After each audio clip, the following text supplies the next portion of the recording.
Thank you for that. As promised, we have a guest in studio for the interview. As I'd spoken to you earlier, we'll be tackling matters to do with peace, even as the country nears the elections. We are with Paul Njoroge of Pst Clay City. Thank you so much for joining us. Thank you, Grace. Let's just begin. In the last week, the political temperatures have heightened with major political presidential candidates picking their running mates, and with only 80 days to the general elections. What specific message should the church be preaching at this time, and even after the election and the results are announced, what message should the church be preaching? Of course, the message for such a time is the message of peace. And when we talk about peace, it looks such an ambiguous word, because you hear people talking about peace, yet you find unfortunate incidences happening. When we are talking about peace, it's not just peace after the elections, even as we head to the elections. In the church, I would say, and when I talk about the church, I'm not just talking about the institutions only.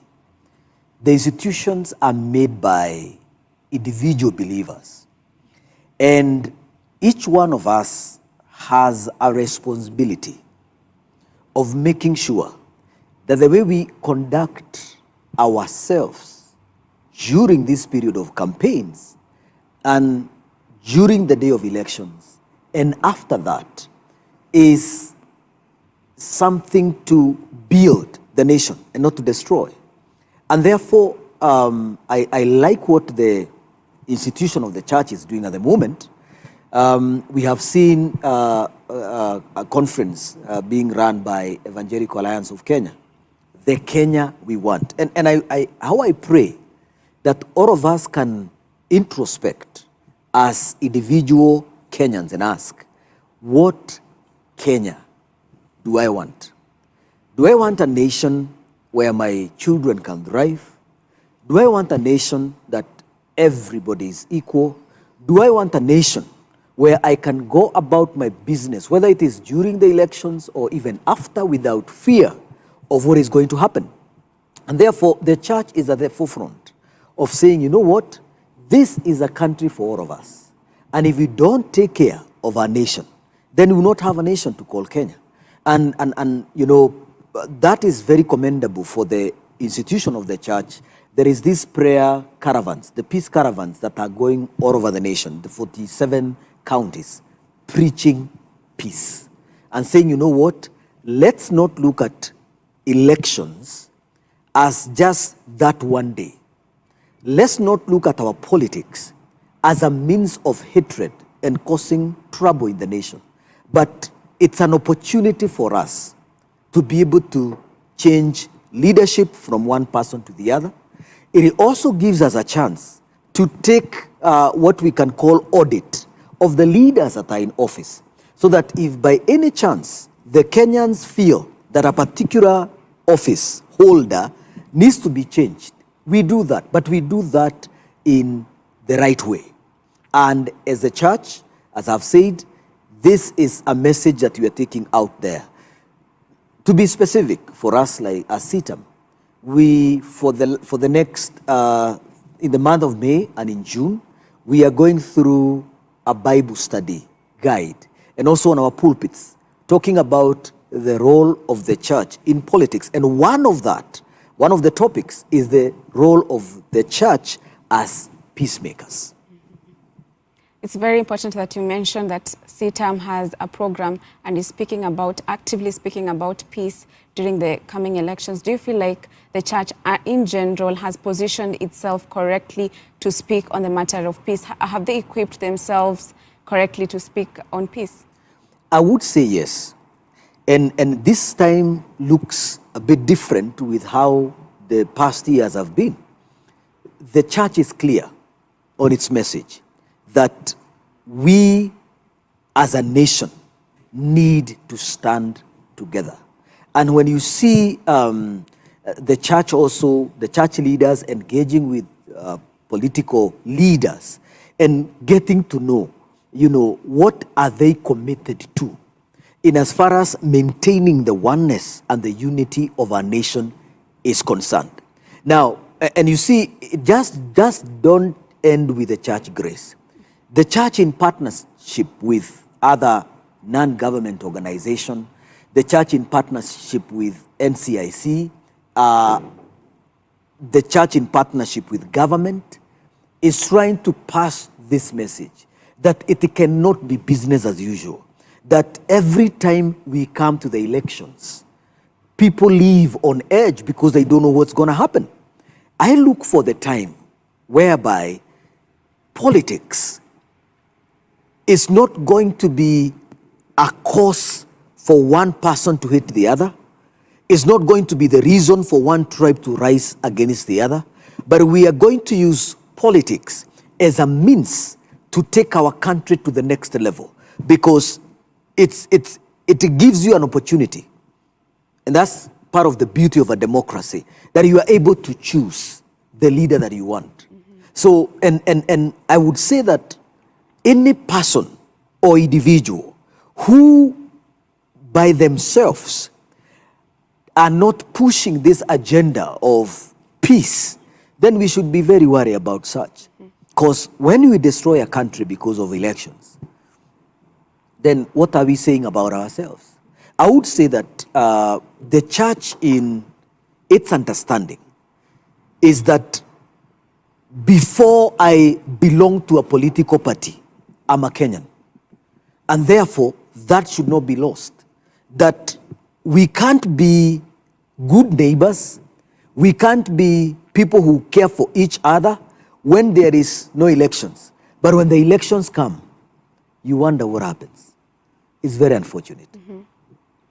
Is there any particular thing that Kenyans should look forward to? You said there are prayer caravans that are ongoing in the 47 counties, various churches, including CITAM, with the specific messages on peace. Is there any other particular thing that Kenyans should look forward to that the church will do as the country nears the elections?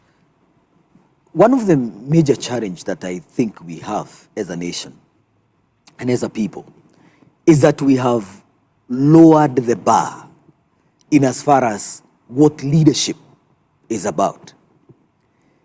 If we get it right in the people that we put in the office, there are so many things that are going to change.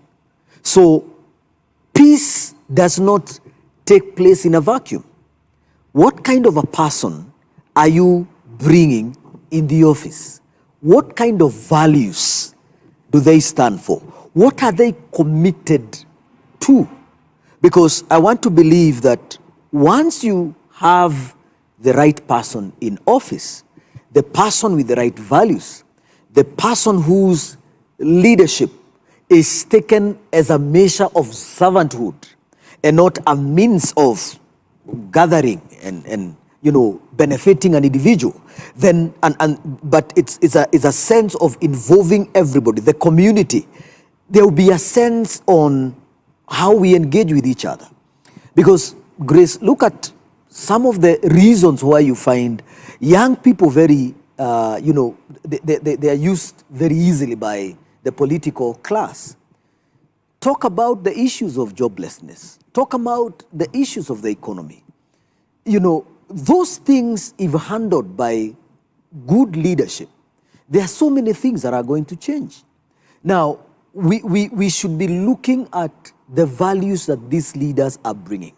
And when we get there, we get the right people in the office, there are so many things that are going to change. I don't know why I should get into the office somebody whose intention is to bring the other down so that they can rise. That doesn't work. How I wish that we project and be committed to good values. And when you go to, let me say, our Constitution, for instance, you look at Article 10 of our Constitution, the 17 national values. I pray that we can be able to embrace them. And once we embrace them, then even as far as leadership is concerned, we will get into leadership. People who exhibit those kind of values. Not anybody, because they have come, they have money, and in our nation we rarely ask, where did this money come from?